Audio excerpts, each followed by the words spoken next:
And the reason that I bring this up now is because we are in a religious political time where I just am seeing so much coming to light that as we speak forth the truth, there is pushback, but it needs to come forth in this time when these globalists are really pulling the strings, and so many people are blinded to the scriptures, blinded to historical truth, and they're led by their heartstrings, but it's not actually fact. One of those things, again, that people have been led for so many years is thinking that the Ashkenazi are in fact descendants of Shem, and we've discovered that the Ashkenazi are in fact the synagogue of Satan. They're the descendants of Japheth. They're Turkic Mongols from the Khazarian region that converted to Judaism in the 6th and 7th century. These are the things that we've discovered over the past few months. Those teachings came across in exposing the rotting stick of Israel and the synagogue of Satan that are in our archives. Rabbi Herbert Bloom adds that the slave trade was one of the most important Jewish activities. One of the most important Ashkenazi Jewish activities. In 1694, Jews owned 9,000 regal African nomadic Jews from the house of Judah. In 1694, they owned 9,000 enslaved from the house of Judah.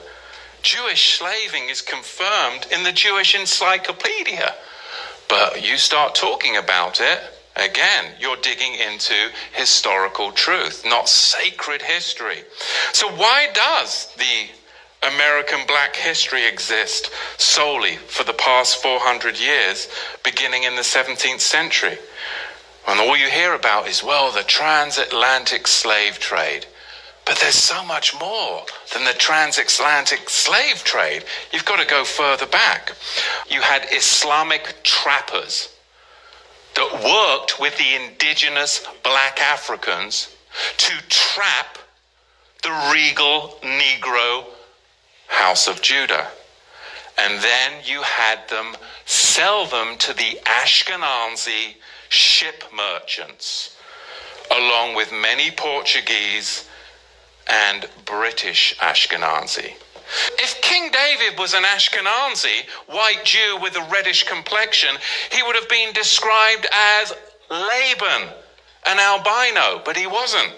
So King David looked more like Malcolm X than he did King Henry VIII, right? You're of King David's tribe. Don't convert to the tribe that enslaved you and then sold you to Ashkenazi ship merchants. More black Negroes have been lost to Islam in the 20th century than any other Bible-believing group. It's outrageous, because they don't want you to know who you really are and what tribe you're from, but you're not from Muhammad's tribe. Never were. Never were. You are a regal Negro class from the royal house of Judah.